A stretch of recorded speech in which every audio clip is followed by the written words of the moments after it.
नमस्कार दोस्तों, स्वागत है आपका हमारे YouTube चैनल पर।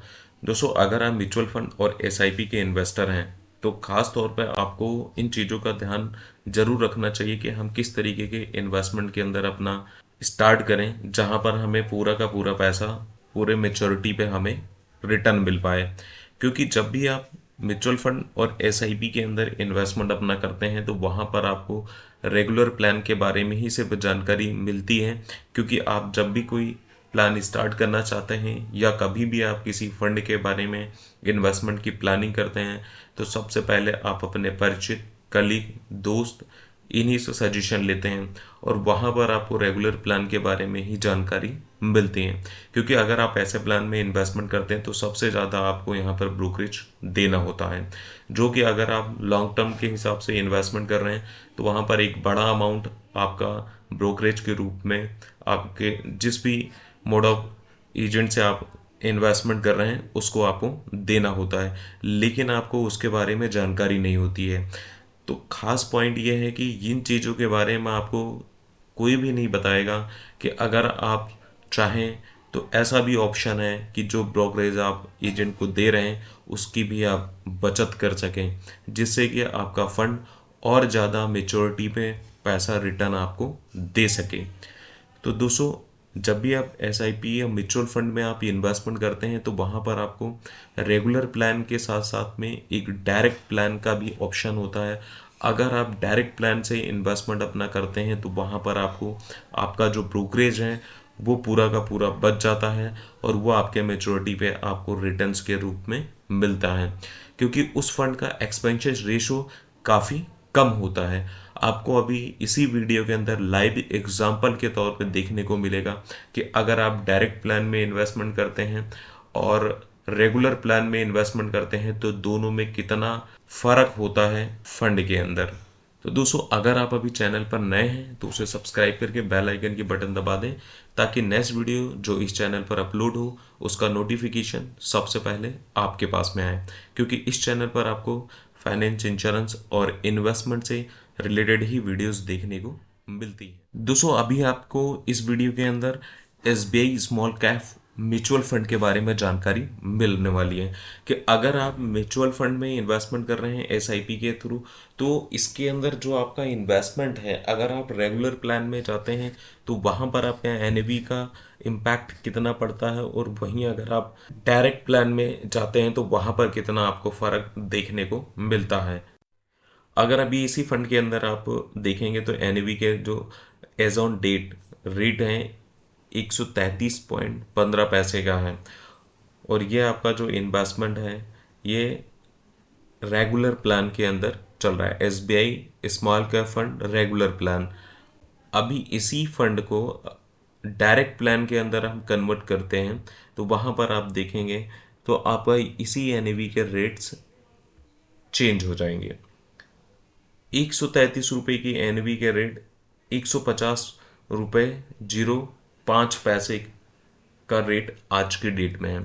और आप एनवी का गेम आप समझ सकते हैं कि जो रेट का एनवी होगा, क्योंकि आप जब भी एसआईपी में इन्वेस्टमेंट करते हैं तो यहाँ पर एनवी की ही क्वांटिटी आपको मिलती है और उसी के रेट के हिसाब से आपको आपके मेच्योरिटी पे रिटर्न मिलता है। जब भी आप अपनी एसआईपी को रिडीम करते हैं वहाँ पर जो भी आपका एनवी होगा और उसके जो रेट होंगे उसी के हिसाब से आपका रिटर्न बनता है। तो अभी 133 रुपये का एनवी के रेट स्मॉल कैप एसबीआई के फंड का रेगुलर प्लान के अंदर है और डायरेक्ट प्लान के अंदर 150 रुपये का है। तो आप इतना बड़ा गैप एक एनएवी के अंदर देख रहे हैं। अगर इस फंड की बात करें तो अभी इसका जो एयूएम है 21,136.15 करोड़ रुपए का एयूएम है और ये फंड जो है 9 सितंबर 2009 से लॉन्च है और ये एक ओपन एंडेड इक्विटी स्कीम है। यानी कि इस फंड के अंदर आप कभी भी अपने पैसे को निकाल सकते हैं और इस एसआईपी फंड से आप कभी भी एग्जिट हो सकते हैं। यहाँ पर कोई लॉक इन पीरियड नहीं होता है। दोस्तों, अगर आप देखेंगे तो इस फंड का जो अभी तक की पास्ट परफॉर्मेंस है वो दर साल लास्ट 5 ईयर का आप ग्राफ देखेंगे तो ये कंटिन्यू आगे बढ़ता ही गया है। तो इस फंड में अभी तक का जो भी इन्वेस्टमेंट हुआ है, कभी भी इतना कोई लॉस नहीं हुआ है। अगर आप लॉन्ग टर्म के हिसाब से देखेंगे तो ये ग्राफ इसका बढ़ते ही गया है। दोस्तों अगर हम इसके अभी परफॉर्मेंस की जैसे बात कर रहे हैं, पिछले 5 साल का ग्राफ देख रहे हैं तो कंटिन्यू ये बढ़ता ही गया है। ओवरऑल अगर इस फंड के रिटर्न्स की बात करें, स्मॉल कैप फंड्स के, तो यहाँ पर अगर आप 1 साल का रिटर्न देखेंगे तो 18.13% का रिटर्न्स इस फंड ने अभी तक दिया है। अगर आप शॉर्ट टर्म में 3 ईयर के लिए भी जाते हैं तो 31.98% यानी कि 32% का रिटर्न दिया है। यानी कि अगर आप अपने पैसों को लगा रहे हैं तो 3 साल के अंदर 3 गुना रिटर्न आपको इसके अंदर मिल रहा है। अगर आप कहीं पे भी अदर दिन कहीं दूसरे ऑप्शंस में इन्वेस्टमेंट करते हैं तो वहाँ पर आपको मोस्टली 7 से 8 साल में आपका पैसा सिर्फ डबल होता है, और यहाँ पर सिर्फ 3 साल में आपका पैसा 3 गुना रिटर्न्स दे रहा है। वहीं अगर लास्ट 5 ईयर का रिटर्न आप देखेंगे तो 21.8% का रिटर्न रहा है।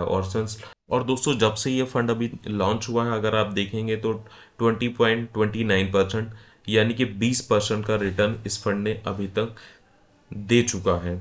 तो इसकी जो पास्ट परफॉर्मेंस रही है काफ़ी ज़बरदस्त रही है। इसके अंदर अच्छे रिटर्न्स अभी लोगों को ये फंड दे रहा है। दोस्तों अगर हम इसके फंड मैनेजर की बात करें तो अभी मिस्टर आर निवासन इस फंड को मैनेज कर रहे हैं, और ये 2013 से इस फंड को मैनेज कर रहे हैं, और टोटल इनको 26 साल का एक्सपीरियंस है जो ये स्मॉल कैप फंड को मैनेज कर रहे हैं, इक्विटी फंड्स को मैनेज कर रहे हैं। तो काफ़ी ज़्यादा अच्छा एक्सपीरियंस रहा है। और अगर आप ऐसे देखेंगे तो इनका जो ओवरऑल स्मॉल कैप स्टॉक्स के है 65% तक का ये फंड्स मैनेज कर रहे हैं, और मिड कैप में 35% तक के ऐसे फंड्स हैं जिनको ये अभी देख रहे हैं। दोस्तों अगर हम इसके पोर्टफोलियो की बात करें तो अभी तक का इस फंड का जो पोर्टफोलियो रहा है, जो इन्हों का इन्वेस्टमेंट है, सबसे ज़्यादा इनका जो इन्वेस्टमेंट अभी किया गया है कैश इक्विपमेंट्स के अंदर चल रहा है। 9.55% की होल्डिंग है। ब्लू स्टार्स लिमिटेड में 3.93% की होल्डिंग है, और इसके अलावा कल्पत्रु प्रोजेक्ट इंटरनेशनल लिमिटेड में 2.82% का है। तो इस तरीके से अलग अलग फंड्स के अंदर, अलग अलग स्टॉक्स के अंदर इस फंड को अभी इन्वेस्ट किया गया है, ताकि डाइवर्सिफाइड किया गया है। यानी कि कभी भी कोई भी मार्केट में क्राइसिस आते हैं, कोई प्रॉब्लम आती है, तो आपको फंड में इतना ज़्यादा प्रॉब्लम्स ना आए। इसी तरीके से इन्होंने अलग अलग कैटेगरीज के अंदर इस फंड को डाइवर्सिफाइड किया है। अगर कैपिटल गुड्स की बात करें तो वहाँ पर 16% का है। कंज्यूमर ड्यूरेबल्स आइटम में 12.92%। इसके अलावा financial services 8.71%। Construction, chemicals, fast moving consumer goods, automobiles, health care, service, power, media, entertainment. तो इस तरीके से अलग अलग कैटेगरीज के अंदर इस फंड को डाइवर्सिफाइड करके इन्वेस्टमेंट किया गया है। दोस्तों अगर इसके फंडामेंटल एनालिसिस की बात करें तो अभी ये जो फंड है इसमें स्टैंडर्ड डेविएशन जो 14.23% का है, और इसका बीटा रेशियो 0.71% है, और साथ ही एक्सपेंसेस रेशियो 1.69% का है। और अगर आप डायरेक्ट का एक्सपेंसेस रेशियो देखेंगे तो 0.69% का है। तो अगर आप कोई भी इन्वेस्टमेंट कर रहे हैं, अगर आप वहाँ पर डायरेक्ट प्लान में करते हैं तो काफ़ी कम एक्सपेंसेस रेशो आपको देना पड़ेगा। डायरेक्ट प्लान का 0.69% का है। तो दोस्तों अगर ओवरऑल हम इस फंड के बारे में देखें तो जिस तरीके से इस फंड का परफॉर्मेंस रहा है, अगर इस फंड में आप 3,000 रुपये की मंथली SIP स्टार्ट करते हैं, और जो पास्ट परफॉर्मेंस 20% के रिटर्न्स की रही है अभी तक के जब से ये फंड स्टार्ट हुआ है, और वही अगर कंसिस्टेंसी आगे की बनी रहती है तो आने वाले 25 साल में अगर 20% के रिटर्न्स के हिसाब से देखें तो 9 लाख रुपए का आपका इन्वेस्टमेंट होगा, और जिसके अंदर आपका एस्टिमेटेड टोटल जो रिटर्न्स आपका बन रहा है 2,58,80,124 रुपए का। यानी कि आपको 2,60,00,000 रुपए का रिटर्न्स इस फंड के अंदर मिल रहा है। तो अगर आप SIP के माध्यम से छोटे छोटे अमाउंट से इन्वेस्टमेंट करना आज स्टार्ट करते हैं तो आने वाले फ्यूचर में आपके पास एक अच्छी वेल्थ क्रिएट हो सकती है। और दोस्तों, जब भी आप कोई इन्वेस्टमेंट करें तो डायरेक्ट प्लान के अंदर करें, वहाँ पर आपको एक्सपेंसेस रेशियो कम देना होगा, जिससे आपका फंड ज़्यादा रिटर्न्स देगा। दोस्तों, अभी आपको ये वीडियो कैसा लगा आप कमेंट सेक्शन में जाकर के कमेंट्स करके बताएं। अगर वीडियो पसंद आए तो चैनल को सब्सक्राइब करके वीडियो को लाइक कीजिएगा, और साथ ही ज़्यादा से ज़्यादा लोगों के साथ में आप इसे शेयर कीजिएगा। धन्यवाद।